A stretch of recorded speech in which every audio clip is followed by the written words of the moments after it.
Hello दोस्तों, मैं उज्जवल कुमार। आज हम लोग वायरस डिजीज़ यानी विषाणु रोग के बारे में पढ़ेंगे। कहने का मतलब विषाणु से होने वाले जितने भी रोग हैं उसके बारे में हम लोग जानेंगे।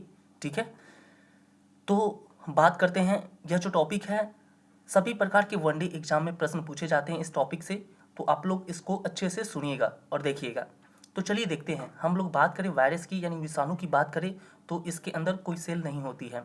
ठीक है, और एक चीज़ आपको पता होगा कि जिसके अंदर सेल नहीं होती है वो जीवित नहीं होता है। ठीक है, तो वायरस के अंदर कोई सेल नहीं होती है। ठीक है, अब बात करें वायरस की खोज की, तो वायरस की खोज किसने की थी? इवानोस्की ने की थी। ठीक है, अब वायरस का अध्ययन के बारे में बात करें तो वायरस का अध्ययन वायरोलॉजी में करते हैं। ठीक है, अब हम बात करते हैं टाइप्स ऑफ वायरस, यानी वायरस के कितने प्रकार होते हैं उसके बारे में देखते हैं। जैसा कि आप लोग देख रहे हैं, टाइप्स ऑफ वायरस यानी वायरस के 3 प्रकार हैं। एक प्लांट वायरस होता है जिसको हिंदी में हम पादप विषाणु बोलते हैं, दूसरा एनिमल वायरस होता है जिसको हम जंतु विषाणु बोलते हैं, तीसरा बैक्टीरियोफेज वायरस होता है जिसको, ठीक है। अब इसका एग्जाम्पल मेन है, तो एग्जाम्पल को देख लीजिए। प्लांट वायरस में जैसा टीएमवी यानी टोबैको मोज़ेकी वायरस हो गया, एनिमल वायरस में हो गया एचआईवी हो गया, बैक्टीरियोफेज वायरस में हो गया माइक्रोफेज वायरस। अब ये जो वायरस है गंगा के पानी में रहता है ना, बैक्टीरियोफेज वायरस। अब हम बात करते हैं ह्यूमन वायरस के बारे में। अब हम बात करें ह्यूमन वायरस के बारे में तो सबसे पहले हम बात करते हैं डेंगू की। ठीक है, डेंगू की बात करें तो ये जो होता है ब्रेक बोन फीवर होता है। देखिए, डेंगू को हम ब्रेक बोन फीवर भी के नाम से भी जानते हैं। ठीक है, तो हम बात करें इसके पैथोजन की बात करें यानी रोगजनक की बात करें तो इसका रोगजनक क्या है? एर्बो वायरस के कारण होता है। पैथोजन यानी रोगजनक हो गया इसका एर्बो वायरस। ठीक है, डेंगू का रोगजनक क्या हो गया? अर्बो वायरस हो गया। ठीक है, इसी के कारण क्या होता है? डेंगू होता है। वेक्टर यानी वाहक की बात करें तो वाहक जैसे फीमेल एडिस एजिप्टी हो गया। ठीक है, फीमेल एडिस एडेप्टी के वजह से क्या होता है? डेंगू होता है। ठीक है, मादा मच्छर जो होती हैं उसी के काटने से क्या होती है? डेंगू होती है। इसका लक्षण बात करें तो लक्षण क्या है? फीवर हो जाएगा आपको, और पेन इन द बोन्स यानी हड्डियों में क्या होगी? दर्द होगी। ठीक है, टेस्ट की बात करें इसके टेस्ट इसमें कौन सा टेस्ट किया जाता है? तो सीबीसी का टेस्ट किया जाता है। ठीक है, डेंगू जब हो जाए तो।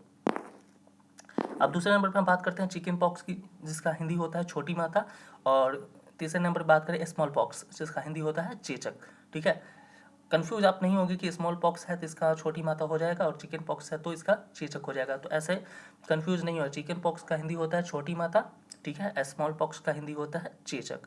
ठीक है, अब हम बात करें इस दोनों के बारे में, तो यह दोनों जो रोग हैं ये हाईली कम्युनिकेबल डिजीज़ हैं। ठीक है, ये दोनों हाईली कम्युनिकेबल डिजीज़ है, और ये दोनों किससे होता है? तो ये दोनों वायरस से होता है। ठीक है, चिकन पॉक्स और स्मॉल पॉक्स दोनों किससे होता है? तो वायरस से होता है। ठीक है, अब हम बात करें इसके रोगजनक की बात करें, चिकन पॉक्स की यानी छोटी माता की रोगजनक की बात करें तो इसका रोगजनक क्या है? वेरिसेला जोस्टर वायरस है। ठीक है, वेरिसेला जोस्टर वायरस के कारण ये चिकन पॉक्स यानी छोटी माता होती है। हम बात करें स्मॉल पॉक्स यानी चेचक की रोगजनक की बात करें तो वेरियोला वायरस है। ठीक है, और इसके टीकाकरण की बात करें, इसके टीकाकरण तो इसके टीकाकरण के पिता की बात करें तो इसके टीकाकरण के पिता कौन हो गए? Edward Jenner. ठीक है, एडवर्ड जेनर हो गए। ठीक है, अब हम बात करते हैं एड्स के बारे में। चौथे नंबर पे है हमारा एड्स। ठीक है, एड्स का फुल फॉर्म बार बार एग्जाम में पूछ लिया जाता है, तो एड्स का full form acquired immuno deficiency syndrome. ठीक है, एड्स का फुल फॉर्म क्या हो गया? Acquired immuno deficiency syndrome. अब बात करें H I V virus RNA virus है। एच आई वी जो वायरस है वो कैसा वायरस है? तो आरएनए वायरस है। ठीक है, एच का फुल फॉर्म ही पूछा जाता है, तो एच का फुल फॉर्म हो गया ह्यूमन इम्यूनो डिफिशियंसी वायरस। ठीक है, एच का फुल फॉर्म ये हो गया। देखिए, एच वायरस जो है वो आरएनए वायरस है, और एच वायरस रेट्रो वायरस है। ठीक है, एच वायरस आरएनए वायरस भी है और एच वायरस रेट्रो वायरस है। अब रेट्रो वायरस होता क्या है आप समझिए, यह आरएनए से डीएनए बनाता है। ठीक है, एच वायरस रेट्रो वायरस है। रेट्रो वायरस क्या करता है कि आरएनए से क्या बनाता है? डीएनए बनाता है। आरएनए से क्या बनाता है? डीएनए बनाता है।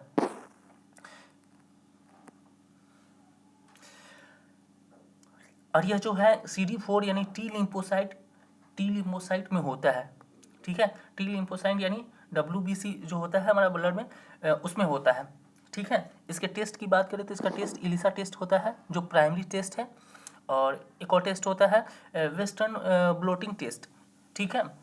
एक टेस्ट होता है इलिसा टेस्ट जो प्राइमरी टेस्ट होता है, सबसे पहले प्राइमरी टेस्ट में इलिसा टेस्ट किया जाता है, उसके बाद दूसरा वेस्टर्न ब्लोटिंग टेस्ट किया जाता है, और इस टेस्ट से क्या होता है कंफर्म पता चल जाता है कि उस व्यक्ति को एड्स है या नहीं है, ठीक है। अब 5वें नंबर पर बात करते हैं हम पोलियो की।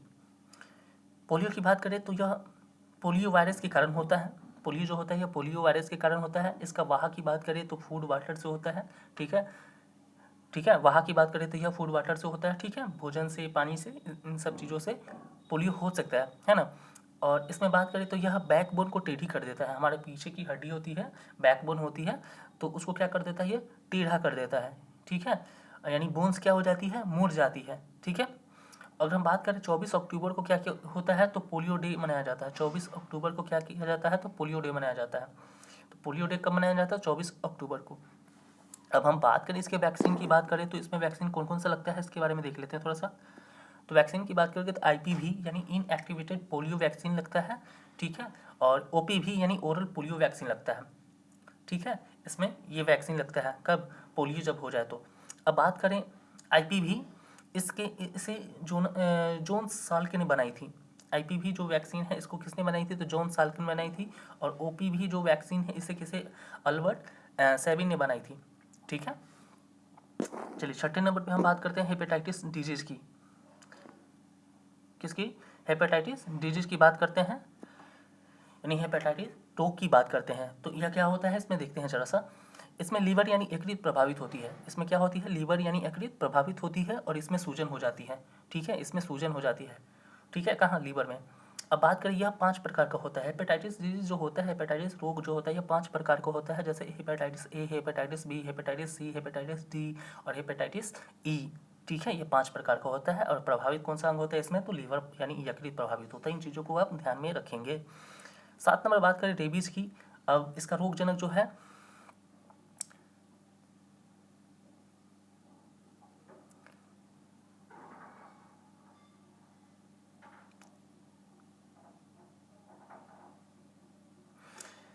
हम बात करते हैं 7 नंबर रेबीज की। तो इसका रोगजनक है रेबडा वायरस, ठीक है। इसका वाहक की बात करें, इसका वाहक कौन सा है, डॉग, कैट, मंकी, इन सब चीज़ों को काटने से क्या हो सकता है, आपको रेबीज हो सकता है, डॉग को, कैट के और मंकी के काटने से, ठीक है। इसके लक्षण की बात करें तो पानी की कमी हो जाएगा, आपके शरीर में किस चीज़ की कमी हो जाएगी, तो पानी की कमी हो जाएगी, ठीक है। और वैक्सीन की बात करें, इसमें कौन सा वैक्सीन यानी टीका दिया जाता है, एंटी रेबीज वैक्सीन लगाया जाता है इसमें जब रेबीज हो जाए तो, ठीक है। चलिए बात करते हैं मीसल्स यानी खसरा की बात करें तो यह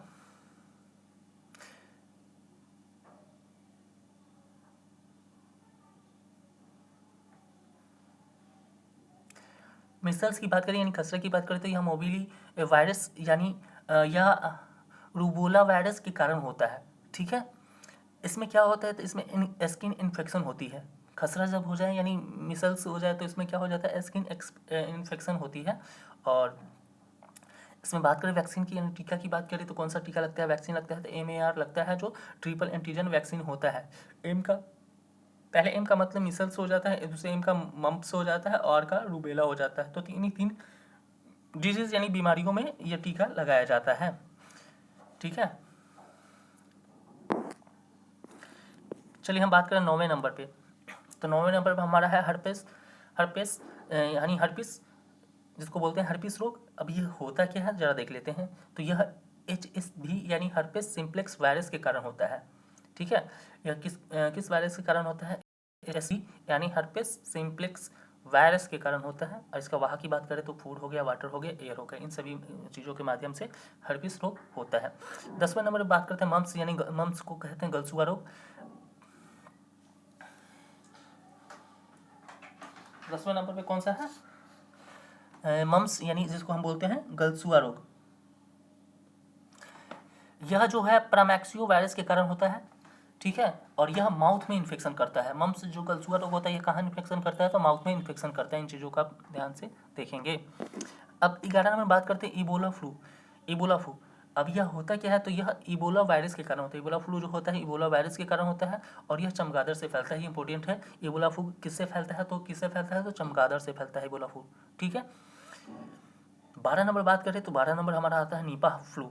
निपाह फ्लू यह जो है यह चमगादड़ यानी जूनोटिक वायरस, यह चमगादड़ या जूनोटिक वायरस यानी पहले जानवर फिर मानव में आया। निपा फ्लू जो था ना, पहले क्या हुआ, चमगादड़ में, यानी ठीक है, पहले किस में है, चमगादड़ में, फिर जूनोटिक वायरस जो होता है, यह देखिए निपा फ्लू जो होता है यह जूनोटिक वायरस होता है। ठीक है, और पहले किस में है, पहले जानवर में फिर मानव में आया। निपा फ्लू की बात करें तो दिमाग में बुखार उत्पन्न कर देता है। निपा फ्लू जो होता है यह दिमाग में क्या कर देता है, बुखार उत्पन्न कर देता है। 13 नंबर की बात करें तो स्वाइन फ्लू आता है, तो यह H3N2 या H1N1 वायरस से फैलता है। स्वाइन फ्लू की बात करें तो यह H3N2 या H1N1 वायरस से फैलता है और यह जो है पी यानी शुगर से फैलता है। ठीक है, किससे फैलता है, शुगर से फैलता है। कौन सी बीमारी, तो स्वाइन फ्लू। 14 नंबर बात करें बर्ड फ्लू, तो यह H5N1 वायरस के कारण होता है और यह जो होता है यह मुर्गा मुर्गी बत्तख के कारण फैलता है। ठीक है, तो इस तरह से आपका ये चैप्टर कंप्लीट हो गया। ठीक है, इस तरह से आपका वायरस डिजीज कंप्लीट हो गया। तो मैं ऐसा करता हूँ आप लोगों को ये वीडियो अच्छा लगा, अच्छा लगता है कम से कम चैनल को लाइक सब्सक्राइब जरूर करें। मिलते हैं अगले वीडियो में।